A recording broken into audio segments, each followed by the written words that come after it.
we are going to learn the laws of exponents. This is how we are going to do. We will take some example, work it out, and based on that example, we'll figure out the law.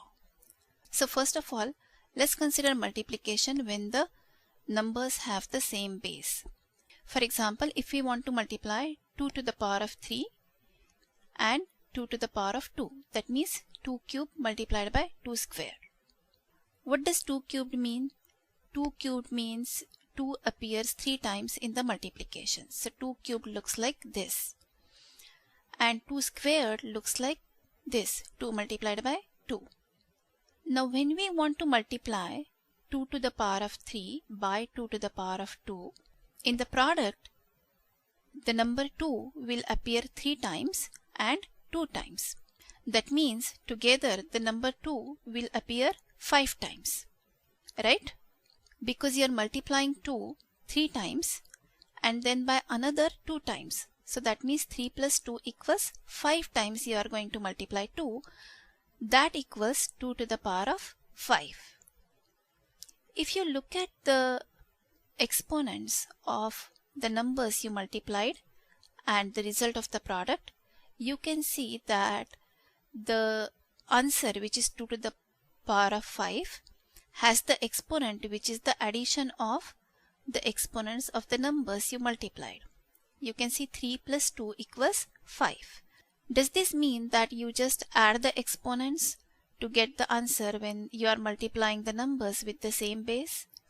Let's take one more example and confirm it. 10 multiplied by 10 to the power of 5. Now 10 means 10 to the power of 1. Both are the same things. 10 to the power of 1 or 10, you can call it anything, is the same thing. So 10 to the power of 1 equals 10 and 10 to the power of 5 equals 10 multiplied by 10 multiplied by 10 5 times. When you are multiplying these two numbers, your product is going to look like this.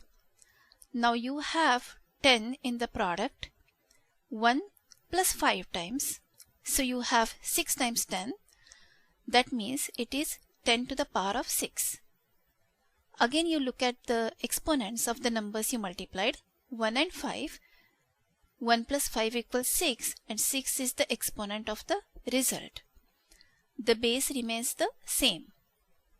That means the rule, the law or the rule here is a to the power of m multiplied by a to the power of n equals a to the power of m plus n. The key thing here is to make sure that the base is the same. Now that we have seen the multiplication, let's see the division when the base is the same. Let's take the same numbers, 2 to the power of 3 divided by 2 to the power of 2. So 2 to the power of 3 equals 2 multiplied by 2 multiplied by 2 3 times, and 2 to the power of 2 equals 2 multiplied by 2.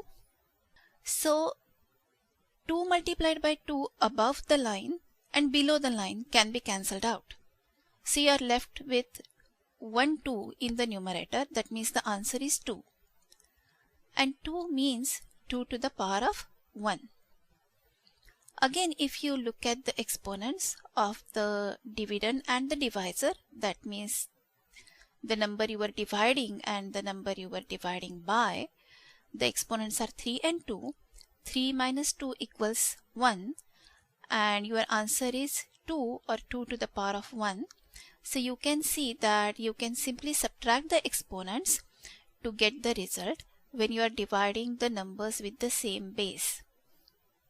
That means the rule here is this: a to the power of m divided by a to the power of n equals a to the power of m minus n.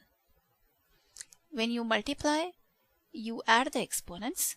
When you divide, you subtract the exponents. Let's take an example where you have multiplication as well as division. Look at this example. 7 to the power of 3 multiplied by 7 to the power of 4 divided by 7 to the power of 5. Now again, the important thing here is that everywhere the base is the same. Everywhere the base is 7. So let's add the exponents of the numerator. So 3 plus 4 equals 7. And from this subtract the exponent of the divisor or the denominator here, which is 5. So 7 minus 5 equals 2. That means the answer is 7 squared or 7 to the power of 2. The base remains the same, only we do the addition and subtraction of the exponents. The next thing is to see how we can calculate the power of a power. What does that mean? That means it looks like this. 3 to the power of 3, and this whole thing is squared. Now we know that squaring something means that thing appears twice in the multiplication. So here we are squaring 3 to the power of 3. So it will appear twice in the multiplication. So it will look like this, 3 cubed multiplied by 3 cubed. Now we know how to multiply this. When the base is the same, you just add the exponents. So it looks like this, 3 to the power of 3 plus 3. That equals 3 to the power of 6. If you look at the exponents of the initial number, you can see that it is 3 to the power of 3 and the whole thing to the power of 2. If you multiply these two exponents, that is 3 multiplied by 2, you get 6, which is the exponent of the result. Let's take one more example. 10 to the power of 4, the whole thing is to the power of 3. That means 10 to the power of 4 will appear 3 times in the multiplication, so it looks like this. And we know how to multiply this. We just add the exponents, so it looks like this, 10 to the power of 4 plus 4 plus 4 equals to 10 to the power of 12. Again, look at the exponents 4 and 3.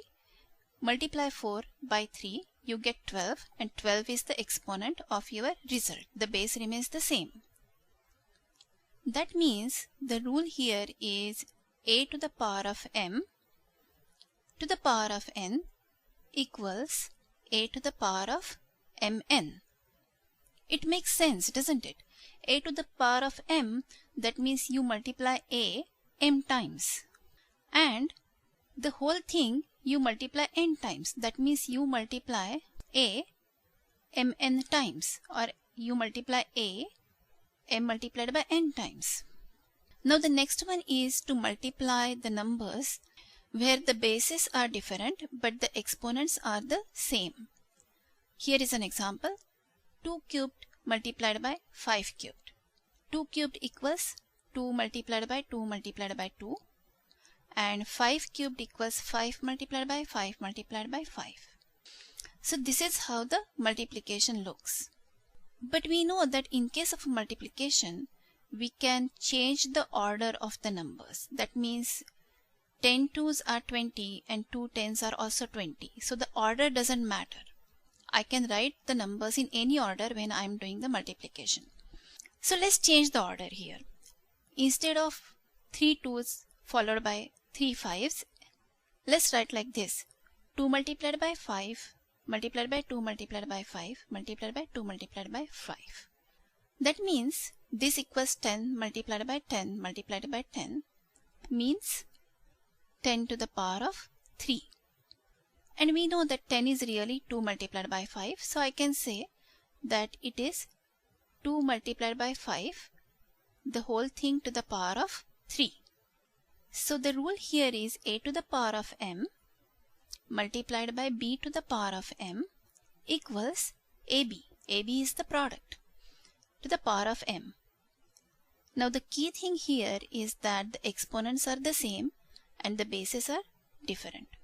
Now that we have done the multiplication, let's do the same thing for division.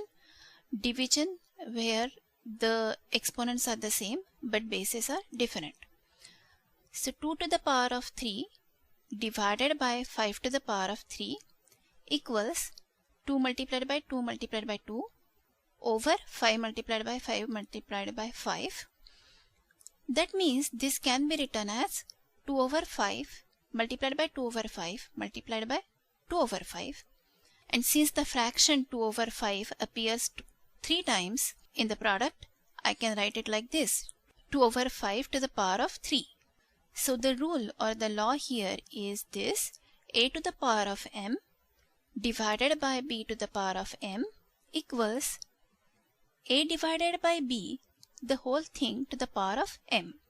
Sometimes this rule can be written in opposite manner as well. That means they can say a divided by b to the power of m equals a to the power of m divided by b to the power of m.